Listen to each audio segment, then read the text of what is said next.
தெரிந்ததும் தெரியாதுங்கிற நம்முடைய பகுதியில் நாள்தோறும் பல புதிய தகவல்களை தெரிஞ்சிட்ருக்கோம். அந்த வகையில் நாம் பார்க்க போகிறது நீம் கரோலி பாபா.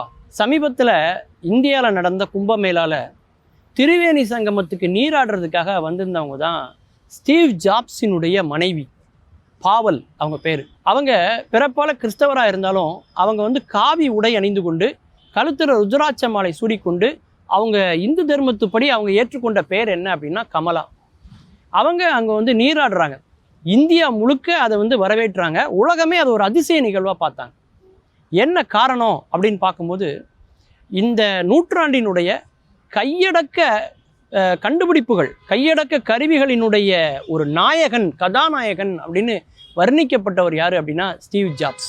அப்படி ஆப்பிள் என்ற ஒரு நிறுவனத்தின் மூலமாக யாருமே அசைத்து பார்க்க முடியாத ஒரு தகவல் தொழில்நுட்பத்துறையில் மாபெரும் சாம்ராஜ்யத்தை உருவாக்கியவர் ஸ்டீவ் ஜாப்ஸ். ஆனால் அவர் 1970 மிகப்பெரிய ஒரு மனப்போராட்டத்தில் இருந்தார். தொட்டதெல்லாம் தோல்வி, திரும்பிய திசையெல்லாம் அவருக்கு அவமானம், எதிர்காலமே இருண்டு போய் இருந்த ஒரு நேரம். அப்போ அவருக்கு ஆலோசனை வழங்குவதற்கு அமெரிக்காவில் உள்ள எந்த மனநல மருத்துவராலும் முடியாத ஒரு சூழல்ல அவருக்கான குழப்பத்துக்கான விடையை தேடி அவர் என்ன பண்ணுறாருன்னா இந்தியாவுக்கு வர்றார். இந்தியாவுக்கு அவர் அப்போ வரும்போது இவர் தான் ஸ்டீவ் ஜாப்ஸ்னு உலகத்தில் யாருக்குமே தெரியாது. நம்ம ஊரில் காஞ்சின்னு சொல்கிறோம் இல்லையா, அதை வடமொழியில் பார்த்தீங்கன்னா கைஞ்சி அப்படின்னு சொல்லுவாங்க. உத்தரகாண்ட் மாநிலத்தில் உள்ள கைஞ்சியில் உள்ள ஆசிரமத்தில் நீம் கரோலி பாபா என்ப ஒரு ஆசிரமத்துக்கு அவர் வர்றார். அங்கே தான் அவருக்கு ஒரு விடை கிடைக்கும் அப்படின்னு அவருக்கு ஒரு உள் உணர்வு. அங்கே அவர் தங்குறார், அங்கே தியானம் செய்கிறார்.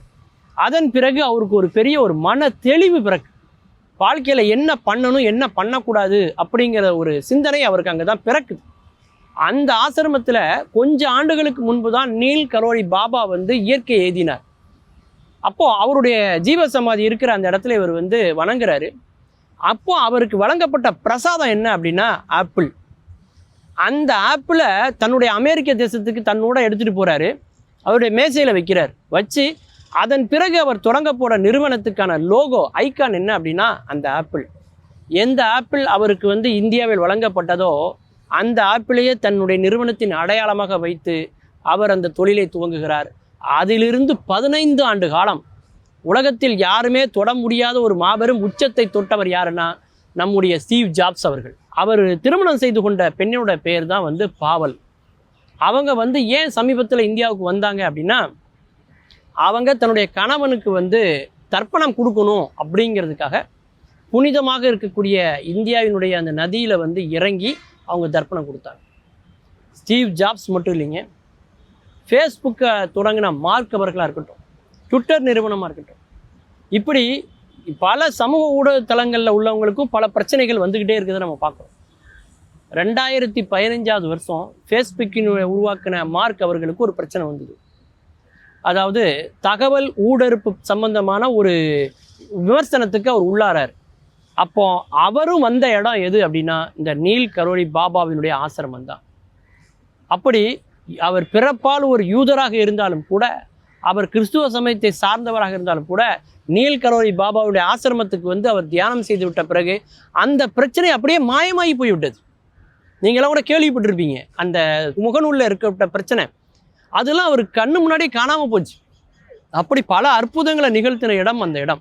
அதனால தான் பாருங்கள், அவரும் இந்த இடத்துக்கு அடிக்கடி வர்றதை நம்ம செய்திகளில் நம்ம பார்க்க முடியும். அப்படி பல அதிசயங்கள் நடக்கக்கூடிய இடமாக அந்த இடம் இருக்குது.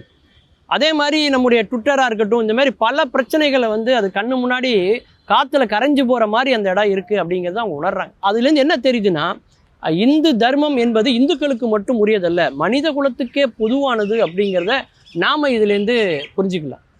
மீண்டும் பல புதிய தகவல்களோடு, அதில் அறியப்படாத பக்கங்களோடு உங்களை சந்திக்கிறேன். நன்றி, வணக்கம்.